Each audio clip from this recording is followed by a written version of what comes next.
Brasil tem muito a aprender com essa cultura de técnicos em toda a torcedor Europa. não é maior que o clube em nenhuma Não instância. é só culpa dele, né? Ele já é o terceiro técnico passando só Eu nesse acho ano. que vai só entrosar melhor. Tem chance de melhorar com essa questão do novo A gente tem técnico. um monte de jogador jovem estreando agora na seleção. Manter o técnico e dispensar os jogadores. Ponto de encontro. Olá para você que nos assiste. Começa agora mais um PDE para a TV. No programa de hoje nós vamos discutir sobre as mudanças na Libertadores e também sobre a Champions League. Estão aqui comigo hoje no estúdio Fábio Tarnapolsky e Arthur Búrigo. Olá para vocês. Olá, Andrei. Muito boa tarde para quem nos assiste agora. Olá, Andrei. Olá, Fábio. Olá para você que nos assiste. Então, o primeiro assunto, como eu disse, é sobre a Libertadores. Agora, nessa semana, o presidente da Conmebol, Alejandro Domingues, falou sobre as novas diretrizes da Libertadores. 4 pontos principais mudaram e são esses. A duração aumentou de 27 para 42 semanas. Então agora a Libertadores vai de fevereiro até o final do ano, até novembro. E também aumentou os times, passou de 38 para 42 clubes, vão participar da Libertadores no próximo ano. E os clubes que não classificarem para as oitavas de final da Libertadores vão poder entrar na Sul-Americana. E a polêmica maior nessas mudanças é que a final vai acontecer em jogo único e em campo neutro. Passo para vocês, o que vocês acharam dessas mudanças, Fábio Tarnapolsky? Começar que jogo final em campo neutro é um absurdo, porque imagina o Independente Del Valle do Equador contra o Nacional do Paraguai jogando no México na final. O Brasil não tem logística para ter uma final em jogo único em qualquer país que seja. A gente não é igual na Europa, que é um trem ligando todos os países. Não é uma mobilidade tão fácil assim. Então, para mim, no Brasil quanto na América do Sul inteira, né? Exato. Imagina o time brasileiro ter que sair para jogar no México uma final em jogo único e só ele já vai jogar com cansaço de viagem. Se, por exemplo, pega um time da Venezuela na final, que é lá no norte da América do Sul, vai ter mais tempo de viagem do que o time da Venezuela, vai entrar em desvantagem. Então, um jogo único, apesar de evitar aquele jogo fora de casa, jogo em casa, jogo neutro, não é tão neutro assim. Porque o time que mora mais perto do lugar da final vai ser beneficiado, que não vai cansar com a viagem. Eu acho que o maior problema do jogo único é esse. E eu acho absurdo mudar para jogo único. Eu acho que realmente a final em jogo único é muito ruim. É uma tentativa aí da Conmebol de copiar a Champions, porque tudo bem que a Champions dá mais dinheiro, dá mais visibilidade, mas não precisa se copiar tudo. A Champions tem outro atrativo, o futebol bonito, até as grandes cifras. A Conmebol tem que se focar na torcida, que é o principal atrativo da Libertadores, são as torcidas. Então essa final em jogo único é muito ruim, porque quando é um jogo, a final, com 2 jogos, um em cada estádio, cada time, assim os times fazem uma festa bonita, que é o recebimento, que é tradicional em toda a América do Sul, e a Conmebol também tenta acabar com isso. Então a Conmebol tenta cada vez mais tornar um futebol que não é europeu, tentar tornar europeu. Então é uma coisa muito ruim. Assim, ela tem que organizar, ela tem que ser organizada assim como é com a UEFA, mas ela também tem que deixar que as torcidas façam o seu papel, que é o principal atrativo da Libertadores. Eles querem copiar coisas da Europa que não são para copiar. Tem muita coisa que poderia ser boa de copiar da Europa, entre aspas. Como a estrutura, né? Focar, estrutura, diretoria. Os estádios, os gramados. Só querem copiar para torcer sentado, para fazer arenas que não tem nada a ver com o futebol brasileiro, com a festa, torcida, com o jeito do povão de torcer. Querem copiar jogo único em um continente gigante, muito maior do que a Europa. O Brasil é maior do que a Europa, por causa do tamanho da Europa e do Brasil. Então não faz nenhum sentido querer copiar coisas que não são para copiar. Como jogo único, esse formato de muito mais times, de jogo único, que é imitar a Champions League, quando não trazem as coisas certas para o Brasil, o que poderia ser trazido da Europa, como profissionalizar mais a CBF, que vai demorar muito para acontecer, eu acho. Até para a Conmebol também. Até para a Conmebol também, exato. Vocês falaram do jogo único. A argumentação do presidente da Conmebol foi que não tinha justiça quando os jogos eram decididos nos times da casa, porque eles eram prevalecidos. Mas no antigo regulamento, o time que decidia em casa, ele merecia, porque ele tinha feito a melhor campanha. Então, esse argumento vai por água abaixo só por isso. E só para aquele exemplo que eu dei agora há pouco, e contra um time que vai ter que viajar muito mais do que o outro para jogar, vai ser justo?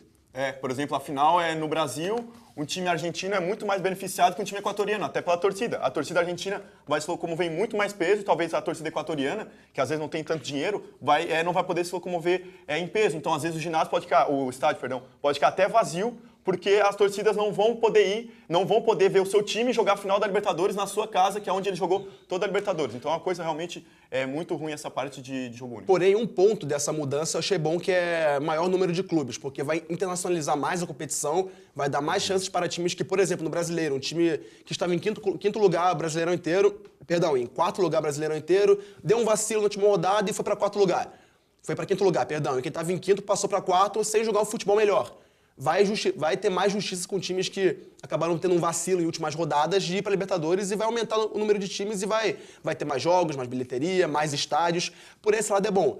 Mas o problema é querer fazer isso com o ano inteiro. Fazer a Libertadores durar de abril a dezembro, se não estou enganado. Fevereiro a novembro. Fevereiro a novembro, exatamente. Porque vai ficar com a Copa do Brasil. Como é que vai funcionar? Que agora, com o regulamento atual, os times do Brasil que disputam a Libertadores disputam as oitavas da Copa do Brasil no segundo semestre. Como é que vai continuar isso? Vai manter? Os times vão continuar mantendo a disputa no segundo semestre? Porque, por exemplo, no Brasil, vai chocar o Brasileirão, a Copa do Brasil e a Libertadores no segundo semestre. Como vai ser a logística dos clubes? Porque na Europa isso acontece, mas os times têm mais dinheiro, têm mais elenco. E aqui no Brasil vai ter que focar em uma competição, né, Arthur? O calendário é uma coisa realmente preocupante, mas eu vou admitir que eu discordo de vocês dois, eu gosto da Libertadores o ano inteiro. Aí, se estudar, a Copa do Brasil pode voltar ao formato antigo, sem os times da Libertadores. Uma coisa que é certa é que os times que jogam a Libertadores não vão jogar a Sul-Americana, tirando os que passam para as oitavas de final. Vai ser que nem a Champions com a Europa League, os terceiros colocados vão para a Sul-Americana. Mas eu gosto porque, por exemplo, temos um exemplo, o Corinthians, do campeão do ano passado. No final, foi muito bem e foi eliminado na Libertadores numa crise, podemos chamar assim, do time de Tite. E todo mundo pensava assim, o Corinthians seria fácil campeão da Libertadores no ano passado. Então isso privilegia que as equipes tenham as suas crises, mas a que for mais regular tende a chegar mais no final da Libertadores, na final da Libertadores. Uma outra coisa que é boa é que o time do Mundial, o time que ganhar a Libertadores vai praticamente um mês para o Mundial, porque hoje a gente vê a Libertadores sendo em junho, o time é desmantelado, os jogadores vão na janela de transferências europeias ou para a Arábia, enfim, e ele é desmantelado e o Mundial fica muito sem graça.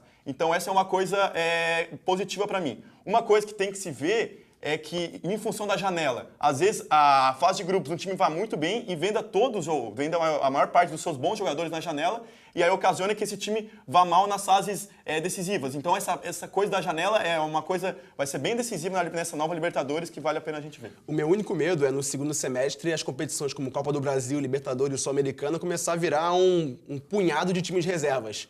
Porque se um time disputa o Brasileirão, a Copa do Brasil e a Libertadores, Brasileirão, campeonato de tiro longo, Copa do Brasil também, o ano inteiro, Libertadores o ano inteiro, vai enrolar muito time reserva nisso. Esse que é o meu maior medo, vai começar a tirar a graça de muitos desses torneios. A Sul-Americana já sofre com esse problema. A gente viu agora o Flamengo cair com um time mistão. A gente viu vários times ditos grandes que passam para as oitavas e quartas colocando times mistos, porque querem focar no brasileiro, que é tiro longo, tem que ter elenco, tem que ser regular. Então o maior problema que eu vejo é esse. Já tem time reserva na Sul-Americana, já tem esse problema que a gente vê nas competições que são menos importantes do que considerados em relação ao brasileiro, e agora ainda com Libertadores. Vai fazer o quê? Vai ter reserva no Brasileiro, reserva na Libertadores, reserva na Sul-Americana, na Copa do Brasil? Como é que vai funcionar esse novo esquema de calendário? Uma maneira, assim, se você quer que os times joguem a Copa do Brasil e a Libertadores, é fazer como copiar a Europa e tirar os estaduais. Assim, não fazer com que sem estaduais, ou fazer com poucas datas, que é uma tendência, eu acho que vai vir aí porque os estaduais estão sem graça, mas é outra questão, para os times jogarem a Copa do Brasil e a Libertadores. Mas a minha opinião é que a Copa do Brasil poderia voltar a um antigo formato, que eu acho bom, que causa mais surpresas, tem mais times menores ganhando, e os times maiores podem se dedicar somente à Libertadores. E outra questão também, às vezes a Libertadores muito enxuta, os times se esforçam muito para ganhar ela e o Brasileirão depois fica largado. Temos o Atlético Mineiro, os últimos times que ganharam a Libertadores não ganharam o Brasileiro porque eles se esforçavam muito até o meio do ano e depois ficavam esperando o Mundial. Nem disputavam lá em cima, né, no Brasileirão. Em relação ao que o Arthur falou, eu concordo, porque a Copa do Brasil hoje em dia, a gente pega as últimas finais, que foram Palmeiras e Santos, Atlético e Cruzeiro, Flamengo e Atlético Paranaense. Cadê as finais com Santo André, com Paulista, o próprio Juventude, com Juventude agora? Não tem mais porque beneficia muito os times que têm poder financeiro para criar um elenco que consiga disputar até o fim uma competição longa, regular e enfrentar os times da Libertadores, porque os mais fortes são os que vêm da Libertadores. Então os times ditos menores, as surpresas, as zebras da Copa do Brasil, pararam um pouquinho de acontecer. A gente não tem muitos casos de times menores nos últimos anos chegando às finais, chegando à semifinal, quarta de final mais à frente. Tem agora o Juventude, só que é a recessão. Vocês falaram muito agora a comparação entre a Libertadores e a Champions League. Nós temos alguns lances aqui para passar da última rodada dos jogos mais importantes, os gols de Borussia, de Manchester City e de Manchester City Celtic e também do Bayern contra o Atlético de Madrid. Logo, logo vamos passando aqui os gols. Enquanto isso, passou, agora tá passando ali. Enquanto isso, eu peço para vocês... Primeiro a gente já está vendo aí o último campeão Exatamente, da que foi o Libertadores, Atlético né, o Nacional. Atlético Exato, Nacional. exatamente. É o que... Essa festa, isso que eu pergunto para vocês, essa festa da torcida comemorando o levantamento da taça com Olha essa o seu cara, clube. olha que coisa mais linda. Não Isso vai ter vai mais acontecer. isso. E uma coisa Isso vai muito mais legal acontecer. também é que a torcida sai do campo e vai comemorar nas ruas, nos Exato. estádios, A cidade para quando o time ganha a Libertadores. Exato. E ali eles vão ter que voltar para casa, vão ter que pegar um avião logo cedo, então diminui muito a graça de toda a festa que é feita na final da Libertadores com essa final em jogo único. Em compensação, vai ser engraçado ver nos aeroportos todo um bebaço comemorando o título da Libertadores e indo pra cima pro país de origem. Eu pergunto para vocês se da última final da Libertadores Atlético Nacional Independente Del Valle, se fosse no Maracanã, como seria a festa? Teria festa? Encheria o Maracanã? Boa pergunta, porque Atlético Nacional e Del Valle não são times que empolgam os brasileiros, como se fosse, por exemplo, um River e Boca. Exato. Se fosse uma Universidade do Chile, São Lourenço, Peñarol, Nacional do Uruguai, são times que o Atlético Nacional tem que ter um pouquinho de apelo, porque agora é bicampeão da Libertadores. Só que o Del Valle só era conhecido porque tinha pego o Botafogo em 2014, mas não tinha nem mais nenhum apelo. Então o torcedor brasileiro, claro, o brasileiro gosta de Libertadores, gosta de futebol, ia lá assistir, mas ia ser com muito pouco apelo. Agora sim é hora de falar de Champions League, nos gols dessa rodada do meio de semana entre Borussia e Real, Bayern e Atlético de Madrid e Bayern. E agora a gente acompanha. O primeiro gol do Real Madrid foi do Cristiano Ronaldo, nesse lindo passe do Bale. O jogo que foi no Signal Iduna Park, no estádio do Borussia Dortmund, e você acompanha no replay. É um jogo muito bom, um empate de 2-2, mas eu dou aqui também o destaque, que daqui a pouco a gente vai ver aí, para Manchester City e Celtic. O Manchester City que vinha 100% nas competições que disputavam, o Celtic havia tomado uma lavada do Barcelona, se não me engano foi 5-0, e mesmo assim o Manchester City conseguiu, empatou com o Celtic. O Celtic chegou à frente, fez 1-0, deixou empatar, fez 2-1 e ainda conseguiu segurar o empate no final. Então, para mim, esse foi o destaque da rodada. Foi o famoso jogo que o Celtic, que o Manchester City botou o pé no chão. Tava 100% com o Guardiola, tava com um favoritismo começando a surgir, né, pro Manchester City de conquistar o título inédito, mas aquele jogo do pé no chão, não, a gente tem muito caminho pela frente ainda, a gente nunca ganhou esse campeonato, tem pouca experiência, não é o Guardiola que vai fazer milagre. E agora você que nos assiste acompanha os gols, a partir dos nossos comentaristas estão comentando aqui, entre Celtic e Manchester City. Manchester City que pela primeira vez na temporada passada chegou às oitavas, às semifinais, exatamente. Semifinais, perdão, e agora com o Guardiola e também com vários reforços chegaram, o Gabriel Jesus, por exemplo, o Gundogan. Vai chegar o Gabriel Jesus, vai chegar no fim vai chegar na fase decisiva. Exatamente. Perdão. E o De Bruyne, que está comandando esse time, está fazendo o que o Davi Silva não fez na temporada passada pelo Manchester City, agora com o Guardiola, que o torcedor do City espera sim que esse título inédito venha, né? O De Bruyne, para mim, até agora é o melhor jogador do mundo, se podemos dizer assim, em atuação, não levando qualidade, enfim, tem o Messi machucado. Mas em atuação ele é o melhor do mundo. Bomba de Arthur Búrigo. Tá destruindo. Exatamente, Arthur deu seu voto para a bola de ouro. Não, calma aí, é só o primeiro mês de temporada, mas ele vem muito bem, o time do City vem jogando bem, o Guardiola vai adaptando o time e as características dele aos poucos. Eu acho que é um dos favoritos, sim, a Champions League, mesmo que não tenha tanta experiência, tem jogadores experientes, tem jogadores bons, então é um dos favoritos. O Agüero, por exemplo, tá voando. Exato, Sim. é um dos favoritos para a final da Champions. O Manchester City deu aquela contratações pontuais, que era um problema muito grande do time nas últimas Champions League, porque chegava longe, um time relativamente bom, um elenco até qualificado, só que tinha pequenos problemas em posições específicas, no meio-campo, na lateral, que acabavam prejudicando o desempenho do Manchester City. Eu acho que a contratação pontual é essencial para o Manchester City. A renovação também, porque o antigo time do Manchester City tinha a Yaya Touré, que agora está prestes a sair do time do City. O time era muito experiente, claro, tinha muita técnica, mas também uma hora teria que renovar esse time. Agora com o Gundogan, por exemplo, para substituir na mesma posição do Yaya Touré, e também o De Bruyne, que vocês falaram antes, que está fazendo uma temporada impecável. E falando ainda de Champions League, nas últimas 8 temporadas, o Bayern, o Real ou o Barça, sempre eles chegam nas finais. Vocês acham que PSG, Borussia, como a gente viu aqui, Manchester City, Juventus, Atlético de Madrid, eles se reforçaram o suficiente para quebrar essa hegemonia desses 3 times que eu citei para vocês? São 8 anos já que pelo menos esses 3 times chegam nas finais. É bem difícil ter que ver como é que os reforços vão entrar em campo, principalmente, porque no papel tudo é maravilhoso, um time contratando um jogador muito caro, o Manchester trouxe agora o Pogba de volta, que ele era da base do Manchester e voltou agora. Mas no papel tudo é mil maravilhas. Trouxemos jogadores de qualidade, estamos com o elenco qualificado, mas será que vai jogar como um time?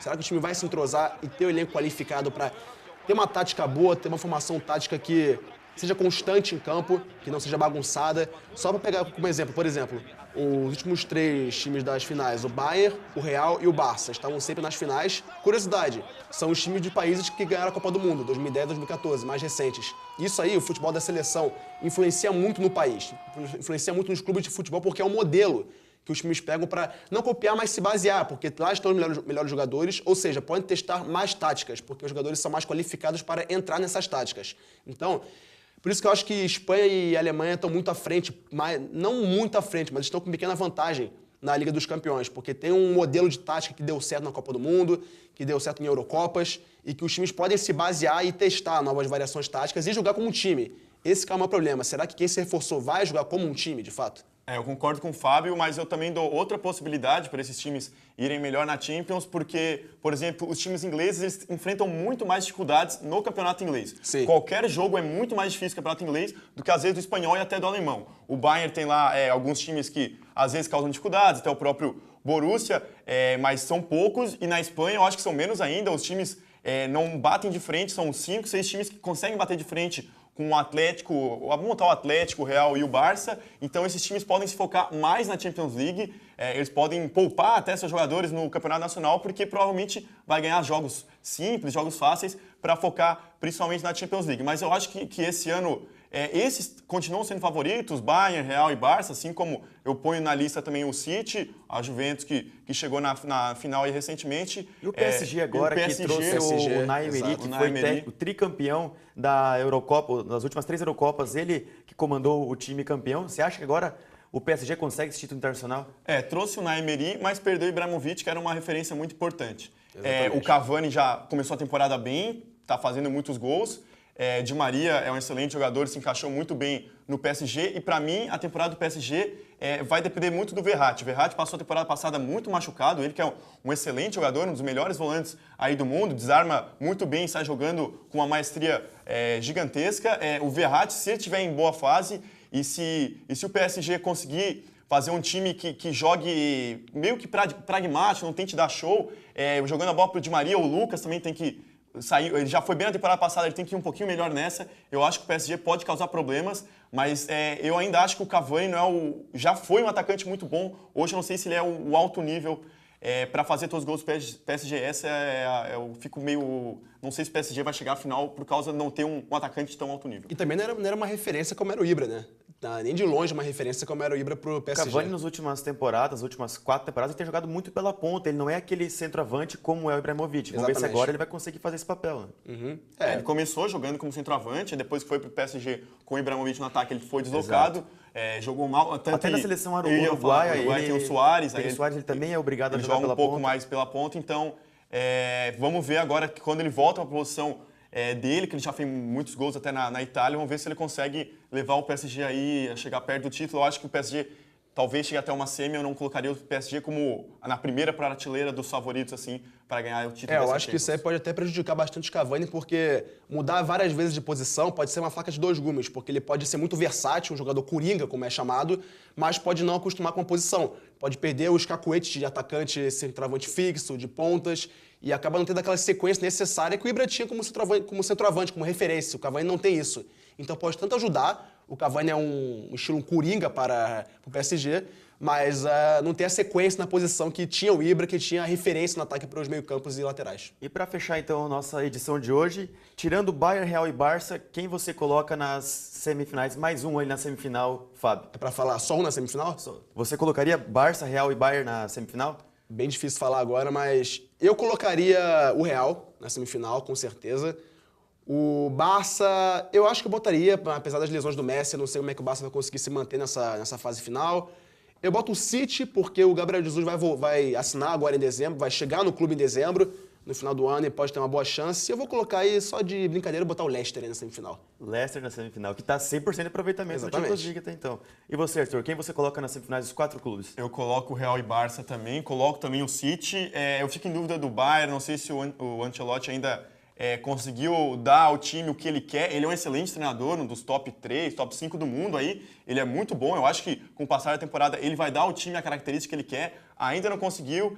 Então fica entre Bayern, o Borussia pode surpreender com essas novas contratações. Voltou o Götze, tem o Schürrle, tem o Aubameyang que fez excelente fase na temporada passada. O Borussia pode surpreender, mas eu fico entre Bayern, City, Barça e Real. Eu só acho que o Borussia mudou muito o time, né? Não sei se vai conseguir entrosar a tempo. Apesar que é um torneio longo, né? Pode ter tempo de se entrosar, mas não é aquele Borussia que encantou o mundo em 2013. Não é nem de longe. Em relação à temporada passada, o Gundogan não é uma perda tão grande, porque... Vinha sempre machucado. Ele vinha sempre machucado, as lesões cometeram muito ele. Mas, enfim, com a volta do Götze, se o Aubameyang continuar na boa fase, e o Thomas Tuchel, que é o técnico do Borussia, é um grande treinador, também vem fazendo um bom trabalho. Eu acho que o Borussia pode incomodar sim. Então, muito obrigado a vocês, nossos comentaristas aqui. Muito obrigado, Fábio. Muito obrigado, Arthur, pela participação de vocês, seus comentários sempre cirúrgicos. É isso aí. Valeu, Andrei. Valeu, Arthur. Valeu todo mundo que nos assistiu aí na página do Jornalismo Esportivo UFSC, que pra próxima tamo aí, só chamar. Muito obrigado, Andrei. Obrigado, Fábio. Obrigado a você que nos assistiu e até a próxima. Muito obrigado a você que nos acompanhou até agora. E para acompanhar tudo que a gente faz aqui no Jornalismo Esportivo UFSC, acesse a nossa página no Facebook, facebook.com/jornalismo esportivo UFSC, e até a próxima. Tchau. O Brasil tem muito a aprender com essa cultura de técnicos em toda a O torcedor Europa. não é maior que o clube em nenhuma Não instância. é só culpa dele, né? Ele já é o terceiro técnico passando só Eu nesse acho ano. que vai só entrosar melhor. Tem chance de melhorar com essa questão do novo E a gente tem técnico. um monte de jogador jovem estreando agora na seleção. Manter o técnico e dispensar os jogadores. Ponto de encontro.